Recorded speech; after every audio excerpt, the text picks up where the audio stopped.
গতকাল আমার আইনজীবী মহামান্য হাইকোর্টে আবার হচ্ছে মহামান্য হাইকোর্টে জানায়, তখন হচ্ছে যে বিচারপতি হচ্ছে যে উনি স্পষ্টভাবে আমি জানাই এবং আদালত অধিদপ্তরের এমন আচরণে ক্ষোভ প্রকাশ করেন এবং হচ্ছে যে আদালত দুপুরে হচ্ছে সার্টিফাইড কপি দেন এবং সার্টিফাইড কপিটা আমরা তো আদালতের একটা নির্দিষ্ট একটা সিস্টেম আছে, সার্টিফাইড কপিটা নিতে নিতে ভুক্ত অধিকারে আমার উকিলের লোক আস্তে আস্তে 5:15 বাজে।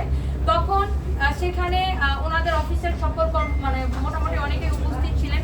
তো আমার গতকালকে যখন অর্ডারের কপিটা নিয়ে যায়, ওনারা অর্ডারের কপিটা বের করে ছবি তুলে রাখে কিন্তু অর্ডারটি রিসিভ করে না। এটাও কি আমাকে হয়রানিমূলক নয়? ওয়ালটন ফ্রিজ কিনে অনেকের মতো আপনিও হয়ে যেতে পারেন মিলেনিয়াল। সেরা পণ্যের সেরা অফার। অর্ডারটা রিসিভ করে না কারণ যেন আমি গতকালকে দোকানটা খুলতে না পারি, তাহলে ওনারা ছবি কেন তুলে রাখেন? আর ওনারা যদি ওনারা বলে অফিস আওয়ারের বাইরে রিসিভ করো না, অফিস আওয়ারের বাইরে সরকারি কর্মকর্তা যদি অফিসে অবস্থান করতে পারেন তাহলে চিঠি কেন রিসিভ করো? আরে ভাই বুমগুলো পড়ে যাবে তো।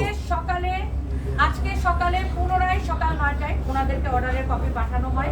তারপরে মহামান্য আদালত 24 ঘন্টার সময় দেয় ওনাদেরকে অর্ডারের লিখিত কপিতে, যে 24 ঘন্টার মধ্যে আমার দোকানে খুলে দেবে। এই প্রেক্ষিতে ওনারা আজকে এসে আমার দোকানে খুলে দেবে।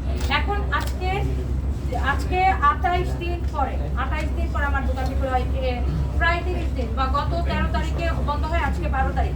তাহলে এই যে আমি এখন আমার প্রশ্নগুলো আপনাদেরকে বলি। আদালত বলেছেন আমার দোকান বন্ধ করা যুক্তিসঙ্গত নয়, নট রিজনেবল, এটা মেনশন করেছেন হচ্ছে আদালতের রায়ে। তাহলে জব্বার মন্ডল কেন অযৌক্তিকভাবে আমার দোকান 28 দিন বন্ধ রাখলেন? কেন আমাকে আদেশের কপি না দিয়ে জরিমানা করা হলো? আমার দোকানকে তারা বন্ধ করেছিল, তখন কিন্তু আমাকে কোনো আদেশের কপি তারা দেয় নাই, জরিমানার পরেও কোনো আদেশের কপি আমাকে দেয় নাই। এবং রাজু নামের যে অভিযোগকারীর ওনারা পেলেন, আরেকটা 2 লাখ টাকা জরিমানা রাজু নামের যে অভিযোগকারীর নাম লিখলেন, সেই রাজু ব্যক্তিটিকে, এই অদৃশ্য রাজু ব্যক্তিকে, আর আমাকে যে লাখটি মাল দেয় তার দোকান কিভাবে খুলে গেল, আর আমার দোকান কোন অদৃশ্য কারণে বন্ধ থাকলো? একজন নারী উদ্যোক্তার পোশাক নিয়ে কটূক্তি এবং অপমান কেন করা হলো? আদালতের নির্দেশের পরেও কেন এত চলচাতুরি আমার সাথে করা হলো? এই যে আমি আর্থিকভাবে ক্ষতিগ্রস্ত হইলাম এবং আমি এখন পর্যন্ত আমার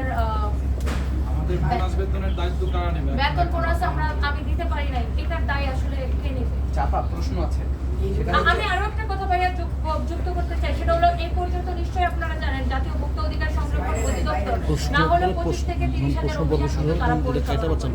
সেখানে আমি একমাত্র যে কিনা যার দোকান ওনারা এতদিন বন্ধ রাখলেন কোনো অদৃশ্য কারণ ছাড়া, এবং যেখানে অভিযানের পরের দিনই আমি কিন্তু জরিমানাটা দিয়ে দিই।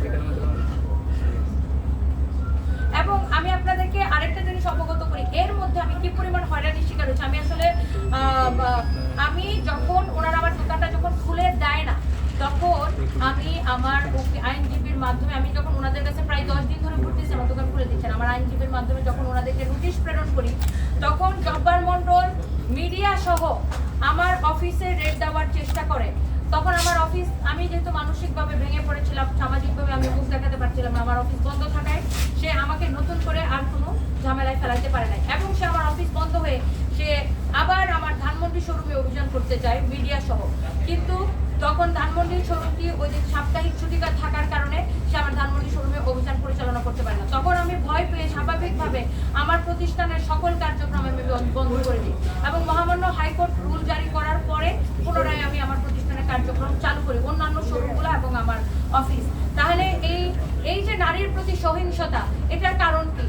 আজকে কি শুধুমাত্র আমি একজন নারী উদ্যোক্তা বলে আজকে আমাকে এত পেরেশানির শিকার হইতে হলো?